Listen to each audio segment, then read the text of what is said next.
I'm going to teach you how to begin with HTML or HTML5 to be exact.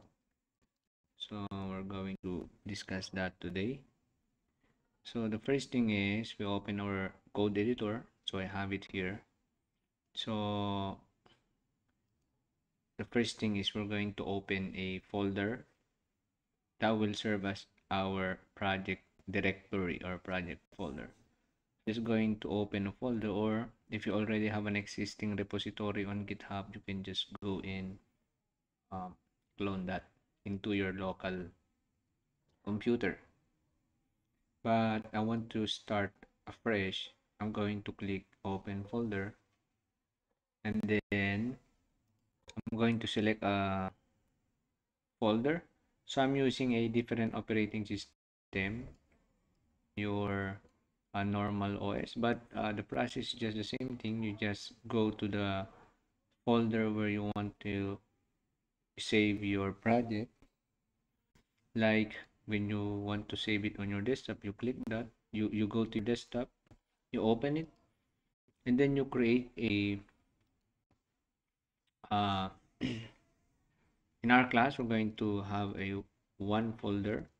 So let me just name this as web dev, okay, the name of the subject, and then I'm going to go inside that and then create one more folder. So I'm just going to name it as intro to HTML. So that's the folder that I'm going to open, because this web dev folder there, I'm going to uh, push it to the GitHub. So I will have all my folders containing the projects that I will be working on in the class. Okay, so I'm just going to click open, and I have here a blank folder or a blank workspace. I'll go and click add file by clicking this one or clicking that one or clicking the file menu. Okay, and choose new file. Okay, let me just do this one. This is new file, new folder, new file, new folder. Click this one. I'm going to name it as index.html. This file or this HTML5 document file, the file extension is HTML. This is the entry point of my website. Okay, press enter. So before, let me just hide that one, so I'll have a bigger space. Okay, so we're going to talk about in the class, we're going to talk about, let me just open another window so I can type the things that I'm gonna discuss here. Okay, so we're going to discuss HTML5, CSS, and then JS. HTML stands for Hypertext Markup Language. So HNT, there is this one, hypertext. The 5, there is the version, which is the latest version of HTML5. This is cascading style sheet. Okay, CSS,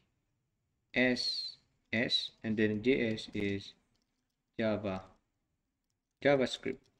Okay, JavaScript, or this is different from the Java that you used to know.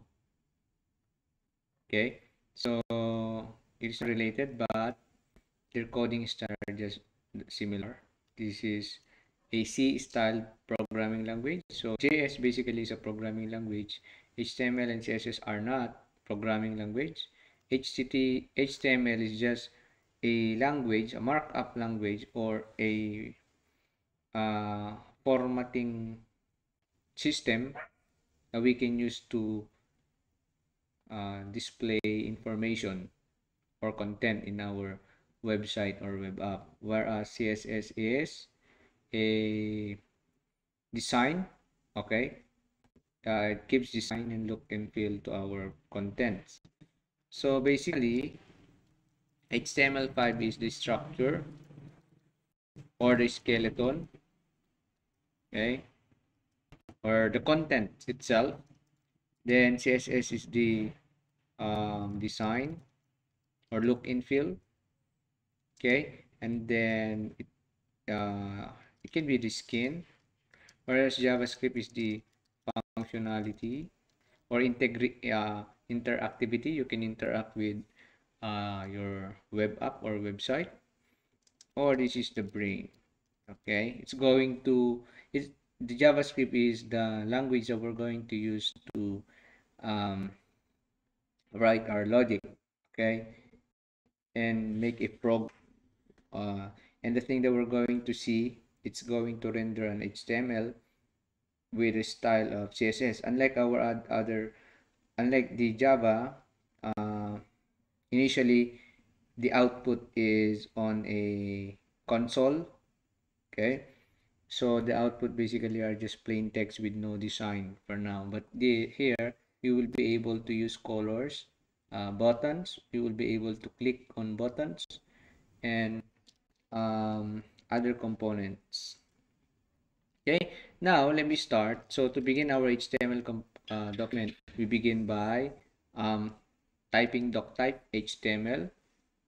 Okay, so never mind that. So this indicate that this document is an HTML5 document. You begin with that. And as you can notice, if I'm typing things here, never mind that auto suggestion there. Okay. I'm going to type HTML and then press tab or enter. I'm going to autocomplete it. Now in HTML, everything comes by pair.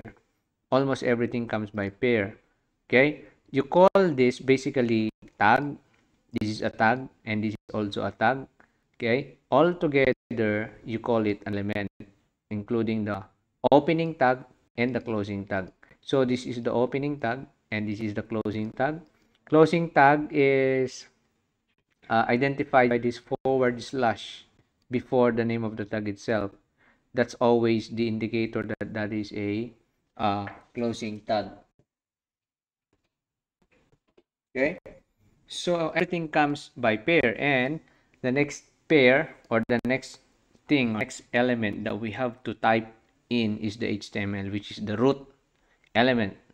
Okay, inside HTML, it contains two children. Okay, so just that everything comes by pair or almost everything comes by pair. In HTML, you need to understand that we have a parent-children relationship. Okay, so everything inside or the contents are children, whereas the elements or close them are parent. So the root element, or it could be um, the very first parent, okay, the very root parent is HTML, and it has two children, which is the head, tab again to autocomplete, and then the other one is body. Okay, you maintain that indentation and typing so you don't mess up your code. It's important that you format your code same in your Java. Okay, children or member of a block is like a block. Okay, you should indented one tab to the left. Okay, you have to indent them. So I have here two elements. Head, that's one element. The closing and the opening and closing. And then I also have the body, the opening, and oops, the opening and the closing. All these two elements, it's not four elements. This is two elements, two only elements. Okay, each element has opening and closing. That's make up a one element. Take note of that. Okay. These are the terms that you need to take note of. Tag, anything that is inside an angle bracket. We have an element. Element is the opening tag, the content, and then the closing tag. Okay. So in here we have the doc type HTML, the doc type element, the HTML element, the head element, and then the body element. Okay. And every single single component that is enclosed by angle bracket, you call them tag. We have an opening tag and a closing tag. Now in head basically contains information, okay, about our website. Okay, like the title tab. Title basically is the title of our document that will appear on the taskbar, and I'm going to show you that. Let me type intro to web development. Let me show you this on the screen. Let me save this one. Make sure that it's saved. The circle there is an indicator that this is not yet saved. Let me Ctrl S that. Okay. And I'm going to open my server like this one. I'm just going to click that one. Starting. And then a browser will open, okay, on your computer. Or if you don't see it opening, you can just type localhost colon the number that you are seeing here, or the port 5500 5500, press enter, and it's blank, but you can see on the on the tab title, you see the tab title, it's intro to web development, which is this one. So basically head contains things, information about the website, description. Later on we're going to add other element inside it, even linking to external resources like CSS and JavaScript. Okay, so local host, or in sometimes that's 127.0.0.1, and then colon, and then the port. Basically these first four numbers separated by that, you call that IP address. Okay, IP address. IP address basically is the address of the device or the server. Now 127.0.0.1, okay, 0.0.1 is the address of this same computer, okay, I am working on. Okay, sometimes this is also called local host. You can just type local host. Now the colon there is the port. Okay, it's the port where this is application or site or website is served in my computer. You will learn about IP address, about ports when you go to subject like networking. Now, so let me continue and introduce to you to some of the basic elements. Okay. Okay, so everything that you want to see in your browser, you should put them inside your body, never outside the body. Take note of that. Everything that you want to display like text, image, they should be placed inside the body body element. Okay? So let's proceed. So the first thing that I want you to learn are heading tags. So we have 6 elements for heading tag. The biggest one is the H1. Okay, H1 is the biggest heading tag. So heading tags or heading elements are uh, used to place titles in our website. Okay, and there are various level of prominence or importance. So H1 is the most important. Okay, it means we use H1 to place in there the most important title. Okay, so for example, I'm going to type here introduction to web development, like that. If I'm going to save it, you will see there that's going automatically, this one, Control S, is going to automatically update the site because this is a live server. Whatever changes here, it's automatically loaded here. So this is the first one. We have up to H2. So you can say I'm learning HTML5. Okay, so that's an H2. Okay, then H3, I will become a web developer. Okay, that's an H3. And then another is H4. As you can see it, the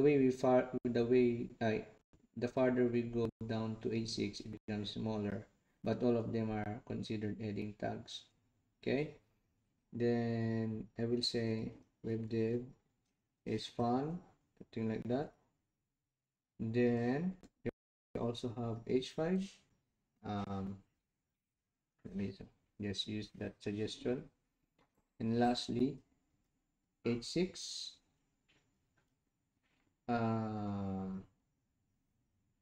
let me just use that one. Auto suggestion. So I have them 1, 2, 3, 4, 5, 6.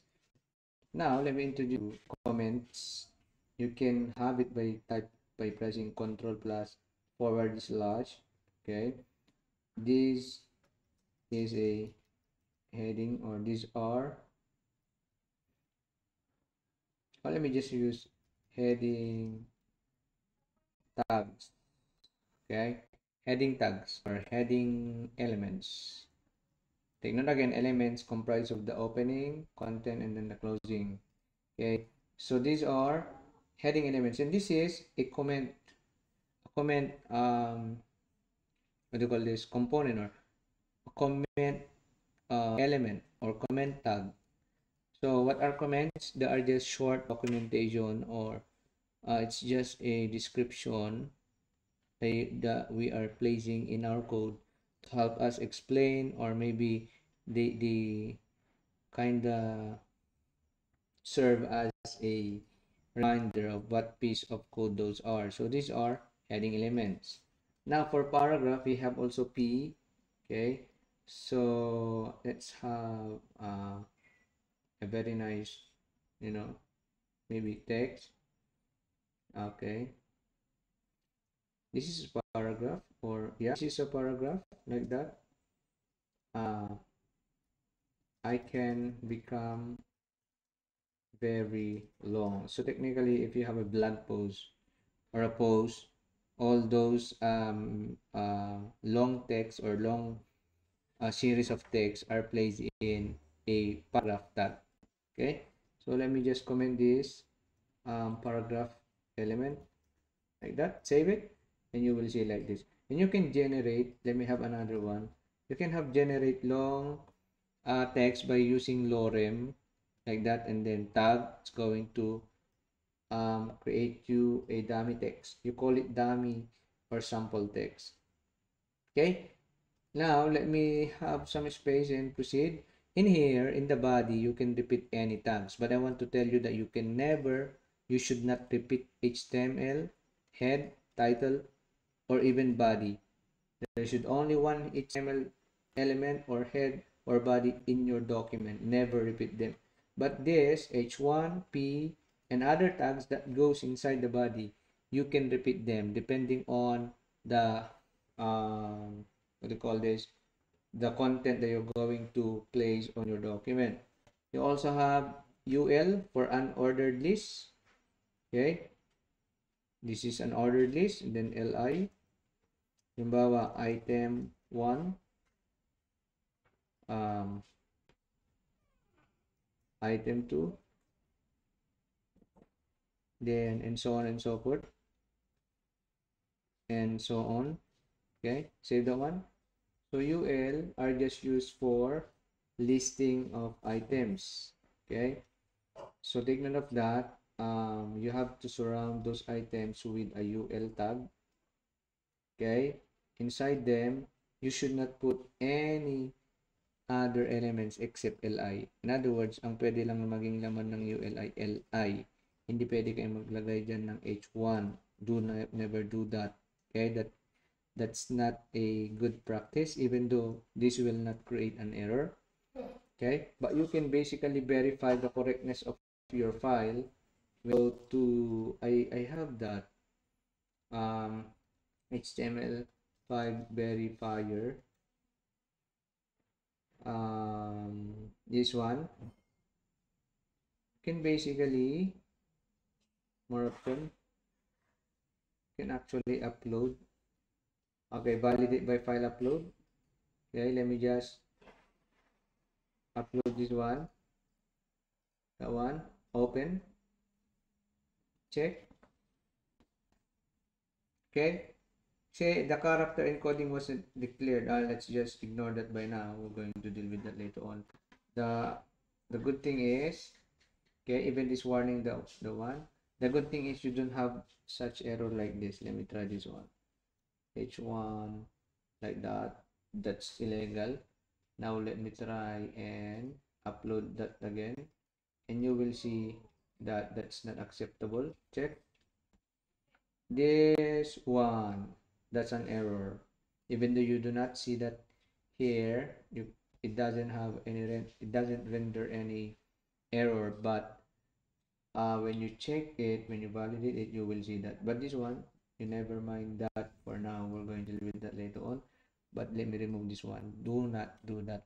So the tags or element that can only go inside UL or LI or LI, no other element.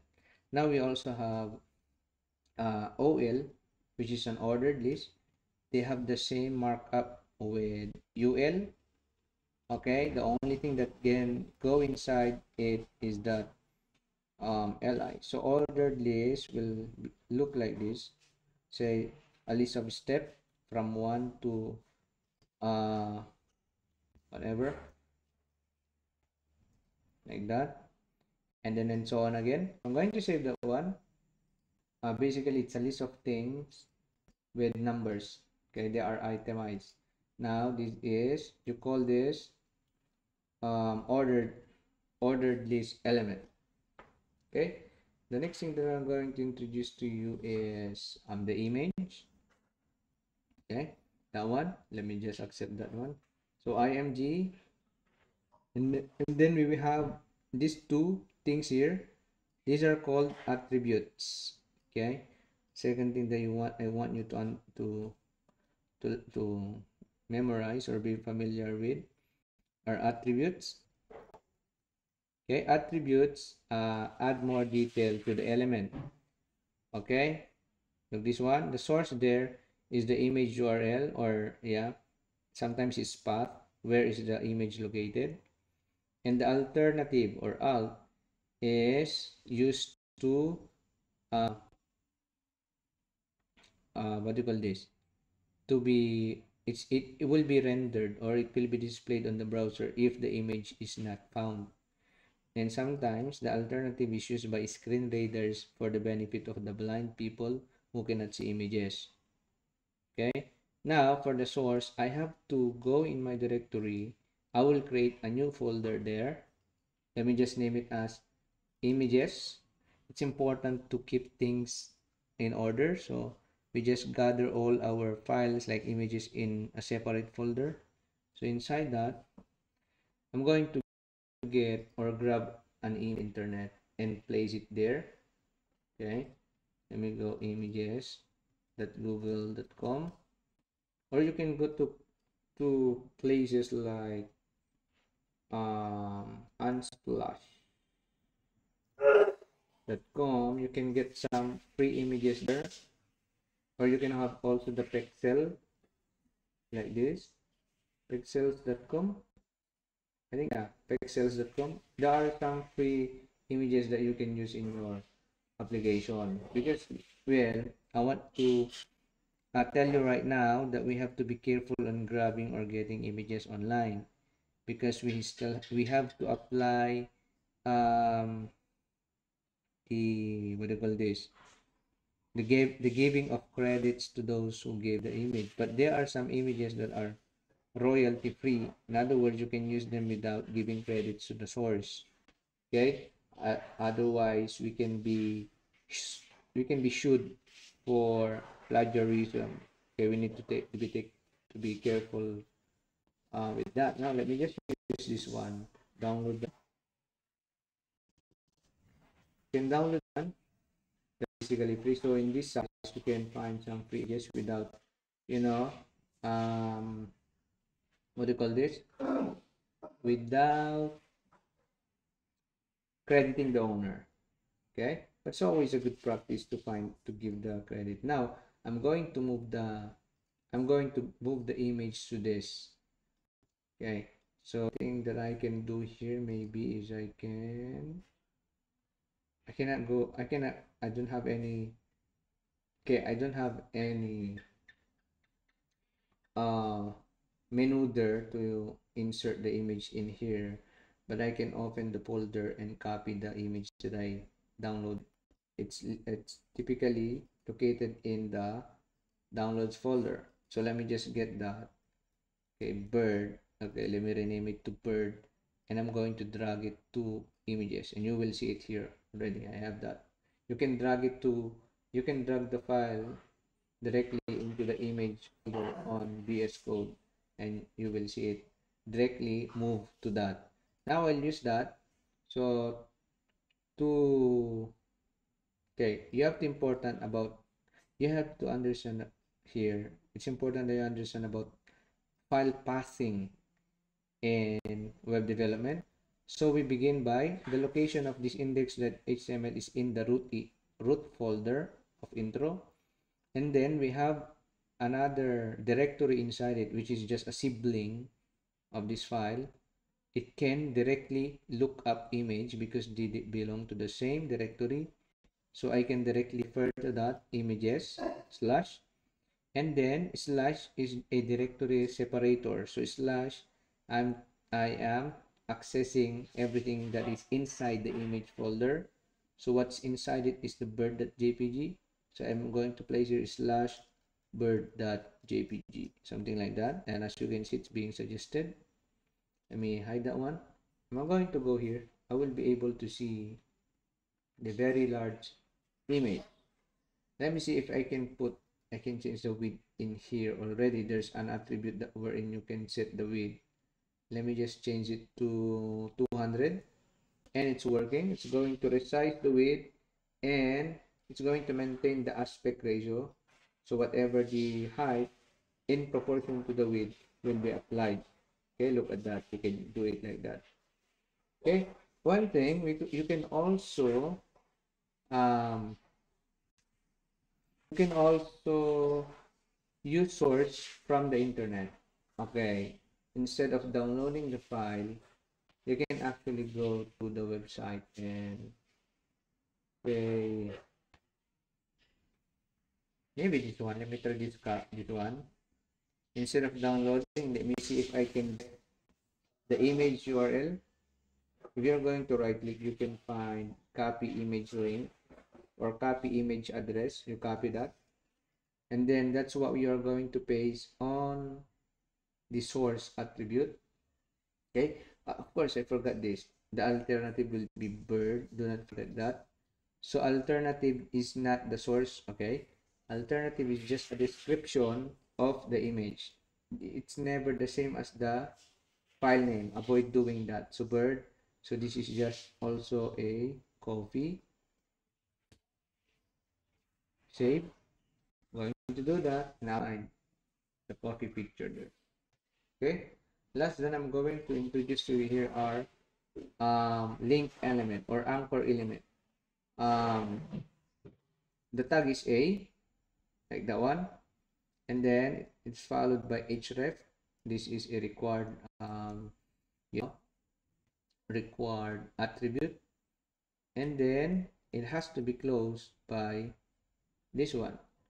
Okay, so as you can see, there are some element that do not have closing tag, like image. It's not a close, it has no closing tag, and it's normal because there are some elements that do not have closing tag. But ang anchor tag, this is an anchor tag or a link element. It is used to link to another resource or another page. For example, I have here another page. Let me create another page there, like let me name it as another underscore page.html. So for naming convention, let me also tell you that the convention is naming our files in lowercase format. For spaces, you use underscore. That's basically the naming convention. So you have to be consistent. Avoid naming your files using the uppercase. Okay. So let me have that another file there. So let me type there doc type. Okay, and then I'm going to HTML, and then head, and then the title. This is another page. Okay, so I have here some auto suggestion. Okay, I'm not going to use that for now, so I want you to begin doing it your own. So I'm just going to add here, this is another page, like that. So I'm going to link that file here. So I can place here another page.html, and then here I'm going to place there the text that I want to be displayed Okay, so I'm going to place here, this is a link, like that. Save it. You will see this one, a color blue text with a line. If you're going to click that, it's going to redirect you, or it's going to direct you to another page, which is the another page.html. That's how link element. It can also be used for other external resources, like for example, a tag. I'm going to go to google.com, okay, and then say Google, the text is Google. Let me go back. Okay, let me go back there. Refresh. I'll have Google there. If I want to click this one, it's going to go to, okay, no, I have to complete this one, HTTPS. So I have to place there the protocol, which is HTTPS. Since we are locally, the protocol is HTTP only, and Google uses HTTPS as a secured HTTP. Okay, I'm going to press that and go back again and just refresh that. Click that. It's going to lead me to google.com. Okay. That's all. Later.